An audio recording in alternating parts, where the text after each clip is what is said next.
بسم اللہ الرحمن الرحیم۔ السلام علیکم۔ سروں والا مقبرہ، سائپرس ٹوم یا پھر مقبرہ شرف النساء بیگم، یہ تینوں ایک ہی مقبرے کے تین مختلف نام ہیں۔ یہ مقبرہ لاہور میں جی ٹی روڈ پر بیگم پورے کی آبادی میں واقع ہے۔ اس کے تھوڑے ہی فاصلے پر مشہور صوفی بزرگ حضرت خواجہ خامد محمود المعروف حضرت عیسیٰ کا مزار ہے۔ یہ مقبرہ لاہور کے مغل صوبے دار نواب زکریا خان کی بہن کا ہے۔ یہ مقبرہ 1735 سے 1740 کے درمیان کسی سال تعمیر کیا گیا ہے۔ شرف النساء بیگم ایک نیک سیرت خاتون تھیں۔ انہوں نے یہ مقبرہ اپنی زندگی ہی میں تعمیر کروا لیا تھا۔ آپ نماز ظہر کے بعد روزانہ یہاں تشریف لاتی اور قرآن پاک کی تلاوت کیا کرتی تھیں۔ آپ نے اس مقبرے میں ایک تلوار اور قرآن پاک بھی رکھا ہوا تھا جو یہیں موجود رہتا تھا۔ یہ مقبرہ بغیر کسی زینہ یا سیڑھیوں کے تعمیر کیا گیا تھا۔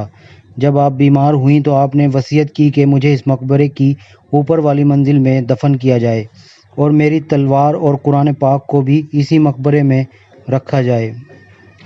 اس مقبرے کی طرز تعمیر میں مغلیہ اور ہندوستان کی اسلامی طرز تعمیر کی جھلک ملتی ہے۔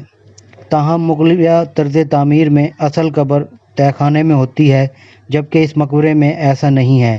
اس میں قبر اوپر والی منزل میں ہے۔ اس مقبرے کا گنبد کم بلند ہے۔ اس مقبرے تک رسائی کے لیے آپ کو ایک سیڑھی کی ضرورت پڑے گی۔ جب میں اس مقبرے کو دیکھنے کے لیے گیا تو میں اس مقبرے کو اس لیے اندر سے نہیں دیکھ سکا کہ میرے پاس کوئی سیڑھی نہیں تھی۔ یہ ایک 2 منزلہ مربع نما عمارت ہے جس کی تعمیر میں چھوٹی سرخ اینٹ استعمال کی گئی ہے۔ گنبد کے چاروں طرف اسمائے حسنی لکھے ہوئے ہیں جن میں سے بعض کو پڑھا جا سکتا ہے۔ کہا جاتا ہے کہ اس گنبد پر کسی زمانے میں کلش بھی ہوا کرتا تھا، تاہم اب صرف کلش کی سلاخ ہی نظر آتی ہے۔ یہ مقبرہ ایک وسیع باغ کا حصہ تھا جس میں ایک حوض بھی تھا۔ اس کے علاوہ اس مقبرے کی جنوبی سمت ایک بارہ دری بھی تھی جو کہ اب نہیں رہی۔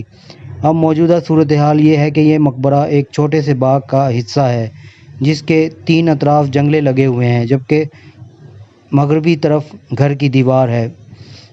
مشرقی طرف ایک لوہے کا دروازہ ہے جس سے اس مقبرے میں داخل ہوا جا سکتا ہے۔ اس مقبرے کی مرمت ماضی میں 1881 میں ہوئی تھی جب انڈیا پر برٹش راج تھا۔ یہ مرمت 1882 میں مکمل ہوئی۔ اس مقبرے کو حکومت پاکستان نے ایک محفوظ قومی ورثہ قرار دیا ہے۔ اب یہ مقبرہ محکمہ اوقاف پنجاب پاکستان کی تحویل میں ہے۔